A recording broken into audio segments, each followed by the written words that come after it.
له ومن يضلله فلا هادي له ونشهد أن لا إله إلا الله وحده لا شريك له ونشهد أن سيدنا ومولانا محمدا عبده ورسوله اللهم صل على سيدنا محمد وعلى آل سيدنا محمد وبارك وسلم أما بعد فأعوذ بالله من الشيطان الرجيم بسم الله الرحمن الرحيم يعلم خائنة الأعين وما في الصدور وما تخفي الصدور وقال تبارك وتعالى ولا تقربوا الزنا إنه كان فاحشة وساء سبيلا وقال تبارك وتعالى قل للمؤمنين يغضوا من أبصارهم ويحفظوا فروجهم صدق الله العظيم وصدق رسوله النبي الكريم ونحن على ذلك من الشاهدين والشاكرين. محترم حضرات، اللہ تبارک و تعالی نے جہاں قرآن کریم کے اندر بہت سی باتوں سے منع فرمایا ہے، وہاں اللہ نے یہ بھی فرمایا کہ اے مسلمانوں اپنی نگاہوں کو نیچی رکھا کرو اور اپنی شرمگاہوں کی حفاظت کرو. یہ چیز تمہارے لیے زیادہ پاکیزہ ہے، زیادہ طہارت والی ہے. بے شک اللہ خبردار ہے ان کاموں سے جو تم کرتے ہو. اللہ نے کیا فرمایا؟ اللہ جانتا ہے آنکھوں کی چوری کو، اللہ جانتا ہے آنکھوں کی خیانت کو، اور اس کو جس کو تم چھپاتے ہو سینوں میں اس کو بھی جانتا. اللہ نے جس طرح مسلمان مردوں کو حکم دیا کہ تم اپنی نگاہ نیچی رکھو، اسی طرح مسلمان عورتوں سے بھی کہا کہ تم اپنی نگاہ نیچی رکھو اور اپنی شرمگاہوں کی حفاظت کرو. میں نے یہ موضوع اس لیے دیا ہے کہ آپ اور میں جانتے ہیں ہمارے ہندوستان کے اندر کچھ دنوں سے ایسے ہو رہا ہے کہ کچھ درندہ صفت لوگ معصوم بچیوں کی عزتوں سے کھیلتے ہیں، یہاں تک کہ ان کو موت کے گھاٹ بھی اتارتے ہیں. تو ہم مسلمانوں کو معلوم ہونا چاہیے کہ ہمارے اسلام میں اس چیز سے تعلق کیا حکم ہے، اس چیز کے متعلق ہمیں کیا آداب سکھائے گئے ہیں، اس چیز کے تعلق سے ہمیں کیا کرنا ہے. تو ہم اور آپ ان چیزوں کو جانیں، سمجھیں اور عمل کریں. ہمارا اسلام وہ مذہب ہے کہ جب وہ کسی چیز کو ختم کرنا چاہتا ہے، روکنا چاہتا ہے، تو ہمارا اسلام جڑ کو کاٹتا ہے، اس کی تہ تک پہنچتا ہے اور اس کی جو جڑ ہے اس کو ختم کرتا. جیسے انسان کے جسم میں کوئی بیماری ہو جائے اور اس بیماری کی وجہ ڈاکٹر معلوم نہ کریں، بس سمجھو مثال کے اوپر بدن کے اوپر کچھ دھبے آئے، ڈاکٹر نرس یا سارے لوگ گھر والوں کا ذہن بس اسی پر جاتا ہے کہ بھائی یہ دھبے کے اوپر کچھ لگانا ہے، بس یہ دھبا ختم کرنا ہے، اس پر مرہم لگانا ہے، کوئی پیش کرنا ہے، کچھ کرنا ہے، اور سب کا ذہن اسی پر جاتا. کیا ہوگا؟ فرمایا وہ دھبا یہاں ختم ہوگا، دوسری جگہ شروع ہو جائے. کب تک؟ جب تک کہ یہ معلوم نہ کرنے کی کوشش کی جائے کہ یہ جسم پر یہ دھبا آ رہا ہے، یعنی جسم میں ایسا کیا ہو گیا ہے، جسم میں ایسی کیا کمزوری آ گئی ہے، جسم میں ایسا کیا مادہ آ گیا ہے، جسم کے اندر ایسا کیا ہو گیا ہے کہ یہ جسم پر یہ دھبا آ رہا ہے بار بار. جیسے کسی طرف کی جڑ کے اندر کوئی بیماری ہو اور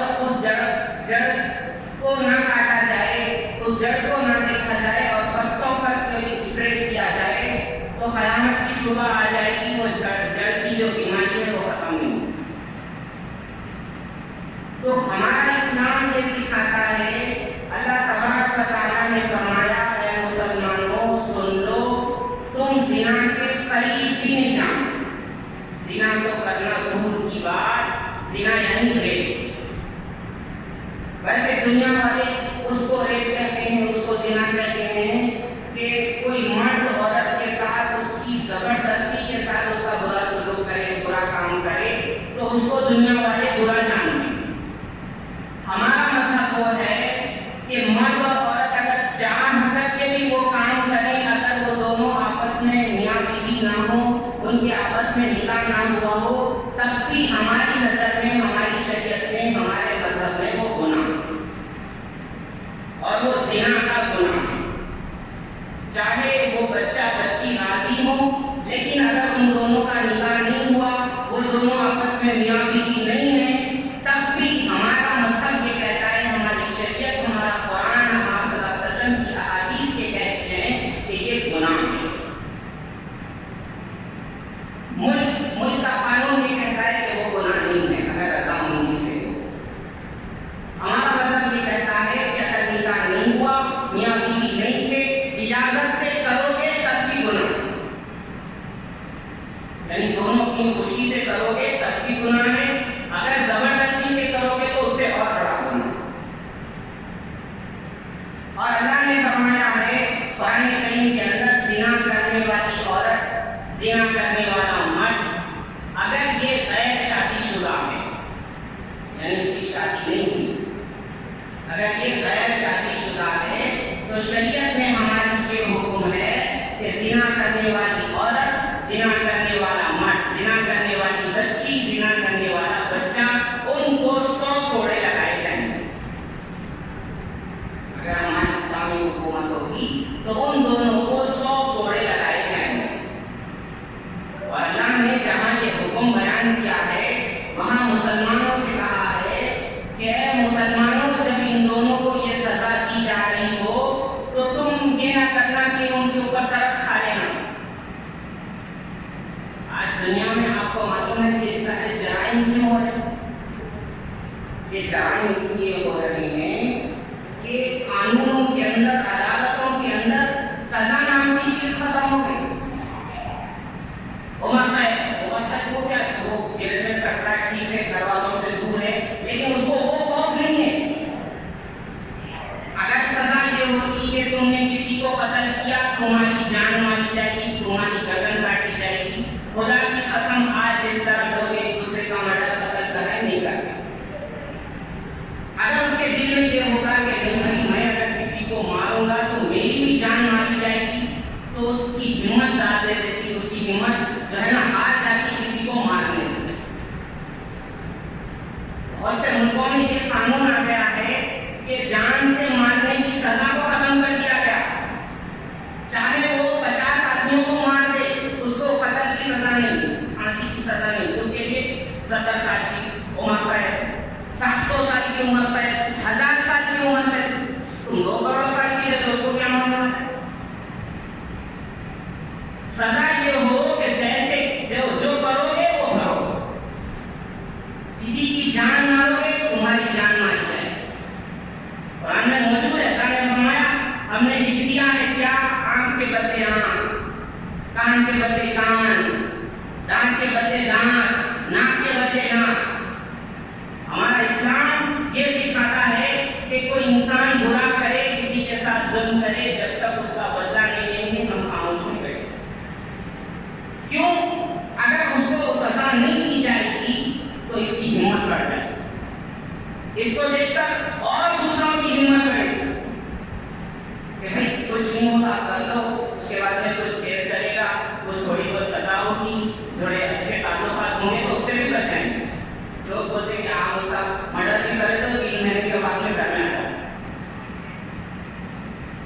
نہیں، اتنا آسان ہو گیا کسی انسان کا قتل کرنا، انسان کے دل میں یہ حیرت ہی نہیں ہے کہ بس ایک انسان کو میں قتل کر رہا ہوں۔ اللہ نے فرمایا قرآن کریم کے اندر، ایک انسان کو مارنا ایسا ہے پورے انسانوں کو مارنا، ایک انسان کی جان بچانا ایسا ہے سارے انسانوں کی جان بچانا۔ تو میں یہ بتا رہا تھا، شریعت کے اندر یہ حکم ہے کہ اگر کوئی بچہ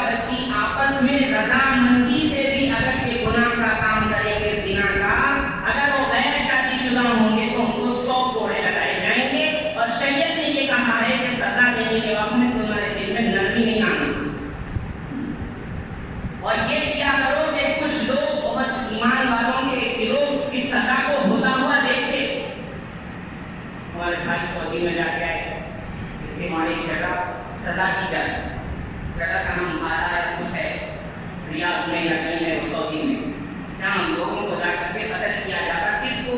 جس نے کسی کا قتل کیا۔ فرماتے ہیں جمعہ کی نماز کے بعد اس کو لے جاتے، اس کو بٹھایا جاتا ہے، سارے لوگ بیٹھے دیکھتے ہیں۔ اللہ اکبر، ہمارے بھائی فرمانے تھے، کہہ رہے تھے کہ بھائی وہ جگہ میں اگر سزا بھی نہ ہو تو وہ جگہ کو دیکھ کے ڈر لگتا، اس لیے وہ ملکوں میں قتل نہیں ہوتا تھا۔ ہمارے ملک میں ایسا ہے، فرمایا سزا نام کی چیز ختم ہو۔ وہ دوسرے لوگوں کو تو سزائیں دے رہے ہیں، لیکن مجرموں کو سزا دینا ان کو نہیں آتا۔ مجرموں کو تو یہ پیٹ پھپکتے ہیں، مجرموں کے لیے یہ سامنے آ جاتے ہیں۔ اب وہ ایک واقعہ ہوا، آپ کو معلوم ہے شاید ہاتھرس میں ایک بچی کو مار دیا گیا۔ کہہ رہے کہ نہیں، یہ کہانی بنائی جا رہی کہ وہ جن کے اوپر الزام ہے وہ کہہ رہے نہیں، بچی کے گھر والے خود بچی کو مار دیں، ان لوگوں کو دشمنی کی، بچی کو یہ نہیں چاہتے تھے کہ بچی ہمارے ساتھ رہے، اسی لیے گھر والوں نے خود بچی کو مار دی۔ یہ کہانی بتائی جائے، عجیب لوگ ہیں، ماننے بھی تیار ہے کچھ۔ میں یہ بتا رہا تھا کہ ہمارا اسلام یہ سکھاتا ہے اگر کوئی غیر شادی شدہ بچہ بچی یہ کام کریں گے 100 کوڑے لگیں گے۔ شادی شدہ اگر کوئی کرے گا تو اس کو سنسار کیا جائے گا۔ قرآن کریم کی ایک آیت ہے جس کو پڑھا جاتا ہے لیکن قرآن میں وہ آیت لکھی ہوئی نہیں ہے، وہ آیت اتری ہے لیکن اس کی جو قرأت ہے وہ منسوخ ہو گئی، اس کا حکم باقی ہے۔ وہ آیت ہے الشیخ والشیخوۃ اذا زنیا فرجموہما، جب شادی شدہ مرد اور عورت جب زنا کریں تو ان کو رجم کر دو، ان کو سنسار کر دو۔ سنسار مطلب ان کو پتھر سے مار مار مار کے ہلاک کر دو۔ اور یہ سزائیں حضور نے نافذ فرمائی ہیں۔ اللہ اکبر۔ حضور کے پاس ایک صحابی آئے، ان کا نام تھا معاذ اسلمی رضی اللہ عنہ، ان سے یہ گناہ ہو گیا۔ حضور کے پاس آئے، حضور مجھ سے یہ گناہ ہو گیا۔ حضور نے فرمایا جاؤ جاؤ، نہیں ہوا گناہ ہٹ جاؤ۔ 4 مرتبہ وہ حضور کے پاس آئے، حضور مجھے پاک کر دیجیے، حضور مجھے پاک کر دیجیے، حضور مجھے پاک کر دیجیے۔ آخر میں آپ صلی اللہ علیہ وسلم نے ان پر سزا نافذ فرمائی اور ان کو پتھر سے مار مار کر کے ہلاک کیا۔ اور ہمارا اسلام یہ سکھاتا ہے کہ کوئی انسان غلط کرتا ہے تو وہ غلط ہے، اس کے لیے دل میں نرمی نہیں آ سکتی۔ بھائی تم ظالم کے ساتھ نرمی کرو گے تو وہ مظلوم کے ساتھ ظلم ہوگا۔ شیخ سعدی نے فرمایا تمہارے ہاتھ میں پتھر ہے اور پتھر ایک دوسرے پتھر کے سامنے تم نہیں مارو گے تو وہ انسانوں کے ساتھ ظلم ہے۔ لوگ بولتے ہیں کوئی منہ سے جانور ہے چھوڑو، وہ منہ سے جانور کو بچے بلا کے آگے کاٹتا ہوں۔ نرمی وہیں آنا جب نرمی کی ضرورت ہے۔ آپ کے ہاتھ میں پتھر ہے، وہاں سانپ ہے آپ کے سامنے، آپ نہیں ماریں گے تو آپ ظلم کر رہے ہیں انسان کے اوپر۔ وہ سانپ ویسے ہی نکلے گا، آگے جا کے کسی کو کاٹے گا۔ اور ایک بات بتاؤں آپ کو، ہماری شریعت کیسے روکتی ہے؟ ہماری شریعت یہ کہتی ہے کہ یہ زنا جو ہے نا، اس کی نوبت کیسے آتی ہے؟ اس کی نوبت آتی ہے آنکھوں سے شروع ہو کر۔ حضور نے فرمایا، اللہ نے فرمایا اے مسلمانوں نگاہوں کو نیچی رکھو۔ نگاہ نیچی رہے گی، دل صاف رہے گا، دل صاف رہے گا، تمہارے خیالات اس طرف نہیں جائیں گے، تم ان کاموں کی طرف نہیں جاؤ۔ اللہ والوں کا قول ہے کہ نگاہ ہماری آنکھ شیطان کے تیروں میں سے ایک تیر ہے۔ حضور نے فرمایا کہ ہاتھ زنا کرتے ہیں، ہاتھوں کا زنا پکڑنا ہے، آنکھ زنا کرتی ہے، آنکھوں کا زنا دیکھنا ہے، زبان زنا کرتی ہے، زبان کا گناہ غیر محرم عورت سے بات کرنا ہے، پیر زنا کرتے ہیں، پیروں کا زنا اس عورت تک جانا ہے۔ حضور نے فرمایا آنکھ زنا کرتی ہے، زبان زنا کرتی ہے، کان زنا کرتے ہیں، غیر محرم کی بات کو سننا، یہ کانوں کا زنا ہے۔ ہاتھوں سے پکڑنا، یہ ہاتھوں کا زنا ہے، پیروں سے چل کے جانا، یہ پیروں کا زنا۔ پھر حضور نے فرمایا پھر جسم جو ہے اس کی تصدیق کرتا ہے، پھر وہ گناہ ہوگا۔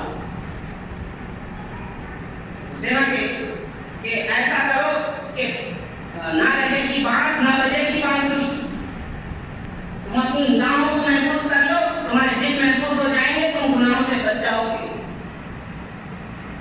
اللہ والے فرمائے ہماری نگاہ ایسی ہو گئی اللہ اکبر، کتوں کی نگاہوں کی جگہ ہماری نگاہ ہو گئی، ہر ایک کو تار ہے، ہر ایک کو۔ اللہ والے فرمانے میں نہیں کہتا، وہ بڑوں کی بات سن کے کہتا ہوں، اللہ ہمارے نگاہوں کی حفاظت فرمائے۔ فرماتے آج جوان تو جوان بوڑھوں کی نظریں محفوظ نہیں ہے، مرد تو مرد عورت کی نگاہ محفوظ نہیں ہے۔ کہیں کہیں ایسا ہوتا ہے مرد کو شرم آتی عورت کو شرم نہیں آتی۔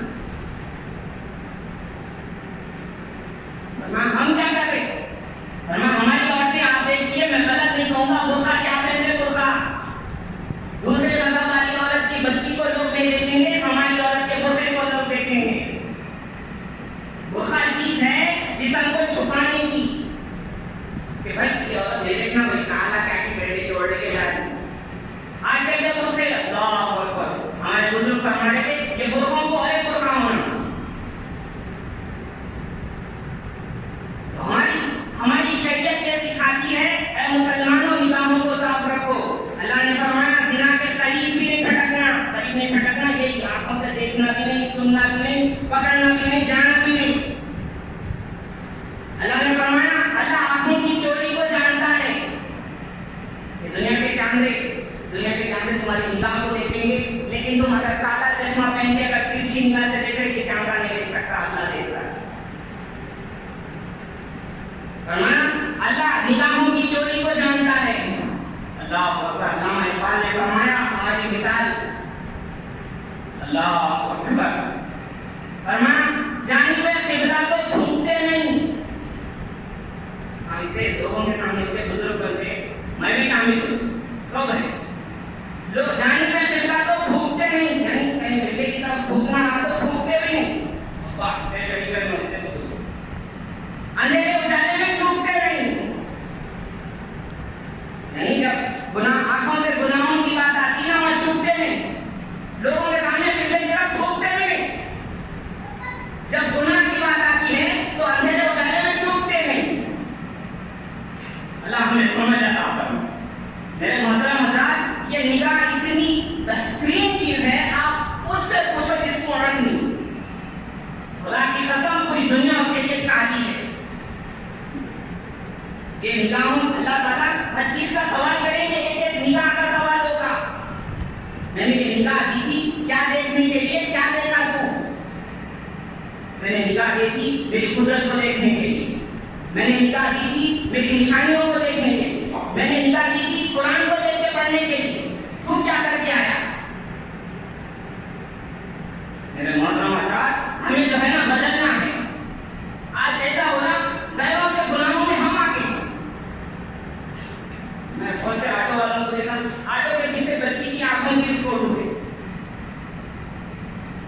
اب میں آدمی دیکھا تو کیا سمجھنا بول رہا ہوں؟ ارے اتنی خطر ہے میری مذہب میں عورت، اللہ تبارک و تعالیٰ نے عورت کا نام عورت اس لیے رکھا، عورت کے معنی پردہ کرنا۔ تم اپنی عورت کو جو ہے نا بازار میں لے جائیں، کتنی باتیں ویڈیوگرافی آپ کو دیکھتے ہیں۔ بھائی مردوں کی حد تک ٹھیک ہے، مردوں کے لیے بھی ویڈیوگرافی نہ ہو، عورتوں کے لیے کیوں؟ وہ دورا تو بیکار دورا ہے جس کو عقل نہیں ہے کہ میرے سے پہلے میری بیوی کو کوئی اور دیکھا۔ نیا بول رہا ہے آئی فون دے دے کسی کو، دوسرے کو اپنے سے نئی گاڑی ہے بلیٹ لے دے کسی کو، جامعہ جا کے آپ دے کیا گرا کے کیا توڑ دے کیا دے دے۔ پھر تمہاری بیوی کو تم سے پہلے ویڈیوگرافی والا کیسا دیکھتا؟ حضور نے فرمایا ایسے مردوں کو دیوس فرمایا، دیوس۔ ہمارے استاد ایک شعر بولتے تھے اور سمجھاتے تھے، اگر تیرا دوست پوچھا میرے سے تمہاری بیوی کی طبیعت کیسی ہے، میری بیوی کی طبیعت ہے میں تیرے کو ہی کہوں۔ ہمارے استاد ایک شعر بولتے تھے، کیا بولتے تھے؟ فرمایا شرکت غم بھی نہیں چاہتی غیرت میری، شرکت غم بھی نہیں چاہتی غیرت میری، غیر کی ہو کے رہے اشر غربت میری۔ بھائی میری بیوی ہے، مجھے تعلق تجھے کیوں تعلق؟ تو آج بڑھنے کا یہ کام ہم نے رکھ کے رکھا ہے۔ حضور نے اتنا پردہ سکھایا، حضور صلی اللہ علیہ وسلم تھے، حضور صلی اللہ علیہ وسلم بیٹھے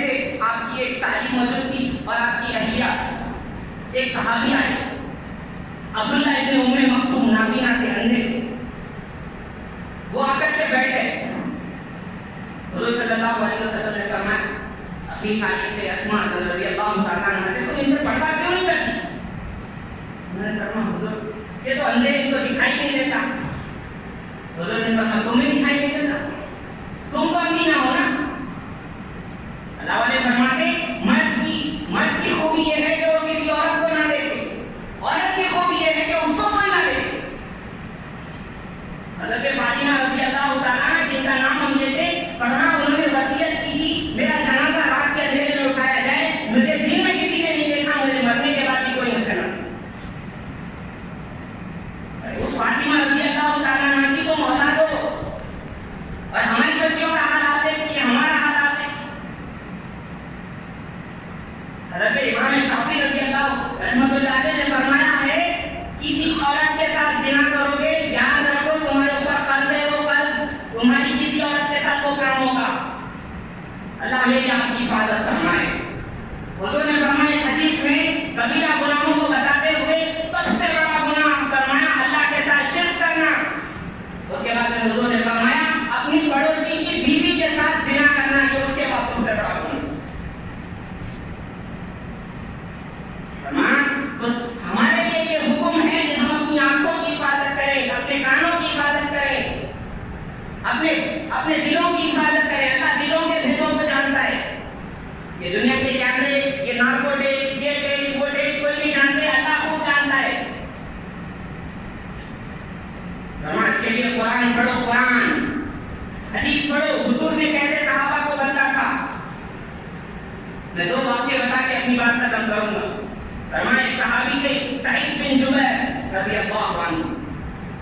اسلام کی جب دعوت حضور نے نہیں دی تھی، اس سے پہلے ابھی اسلام نہیں ہوئے تھے، حضور نے ان کو دیکھا، یہ صحابی کو کہاں دیکھا کہ ایک میدان سا ہے، کچھ عورتیں بیٹھی ہیں، ان کے ساتھ یہ بیٹھے ہیں.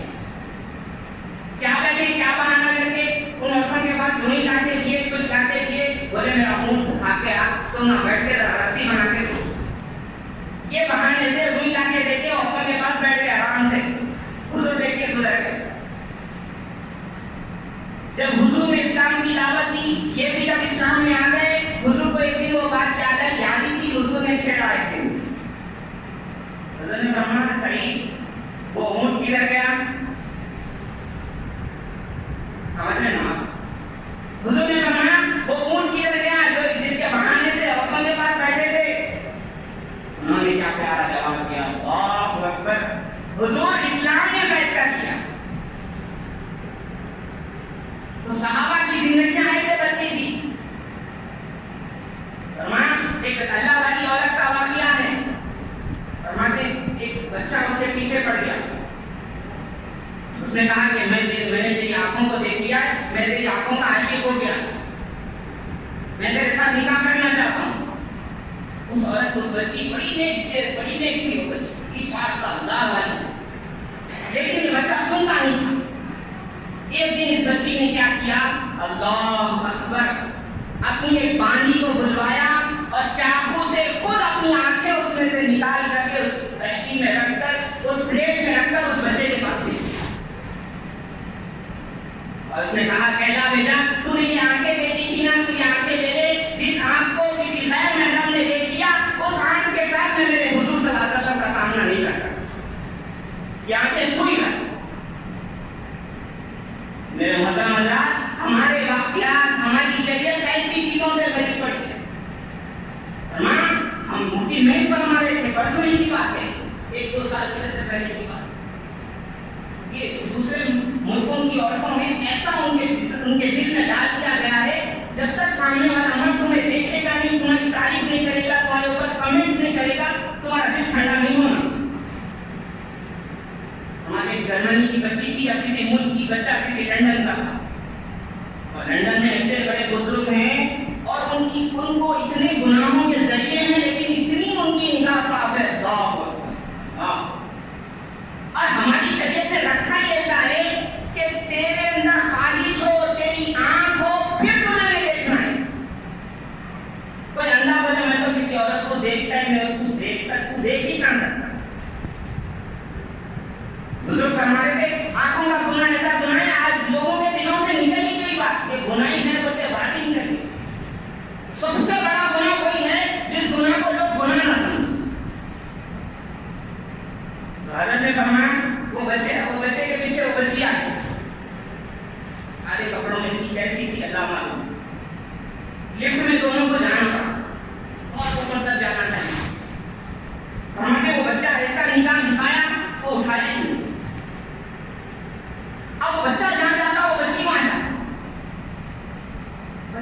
کرنا ہی نہیں چاہتا. آخر میں اس کے گھر تک پہنچ گئی. اس سے پوچھا تو دیکھتا کیوں نہیں, تو مرد نہیں ہے یا میں خوبصورت نہیں؟ بچے نے کہا نہ میں نامرد ہوں نہ تو خوبصورت نہیں ہے. حکم یہ ہے, میرے اللہ نے کہا ہے کہ نگاہ نیچے رکھ. اس بچی نے صرف اس بچے کے اس عمل کی وجہ سے اس سے اتنا متاثر ہوئی کہ اس نے اسلام قبول کیا اور جو ہے نا کلمہ پڑھا. تو ہمارا عمل یہ ہے کہ جس سے ہمارے عمل سے لوگ جو ہے نا اسلام کے دائرے میں آتے. آخر میں ایک دو بات بتا کے اپنی بات ختم کروں گا. حضرت علی رضی اللہ عنہ سے حضور نے فرمایا, علی پہلی نگاہ تیری ہے ماں ہے. یعنی انجانے میں ہماری نگاہ کسی عورت پر پڑ گئی. شریعت یہ کہتی ہے کہ ماں یہ شہوت سے نہیں پڑی, یہ سوچ کے نہیں پڑی, یہ مزے کے ارادے سے نہیں پڑی, اچانک سے پڑ گئی یہ ماں. اس کے بعد اگر دیکھو گے یہ شیطان کی نگاہ ہے, اس میں گناہ. اور ایک جگہ حضور نے فرمایا کہ اے مسلمان مرد, اگر تو شادی شدہ ہے اور تجھے کوئی عورت نظر آئے, وہ خوبصورت نظر آئے, فوراً اپنے گھر بھاگ. اس لیے کہ اس عورت کے پاس جو ہے تیری بیوی کے پاس بھی ہو. یہ باتیں اس لیے بتانا ہے, ہمیں آپ کو سمجھنا ہے ہمارا اسلام کتنا آسان ہے, کتنا جو ہے نا بیماریوں کو ختم کرتا ہے, کتنا فساد کو ختم کرتا ہے. فرمایا نگاہیں محفوظ رکھو, یہ گناہ نہیں ہوگا. ان سزاؤں کو یاد رکھو, یہ گناہ نہیں ہوگا. اللہ کی رسول کی وعیدوں کو یاد رکھو, یہ گناہ نہیں ہوگا. اللہ تبارک و تعالیٰ سے دعا ہے, اللہ تبارک و تعالیٰ ہماری نگاہوں کی حفاظت فرمائے. اللہ تبارک و تعالیٰ ہم مردوں کو صحیح پردہ کرانے اور عورتوں کو صحیح پردہ کرنے کی توفیق عطا فرمائے. اور اللہ تبارک و تعالیٰ ہماری عورتوں کی جان کی, مال کی, عزت کی, آبرو کی, سارے مسلمانوں کی اللہ حفاظت فرمائے.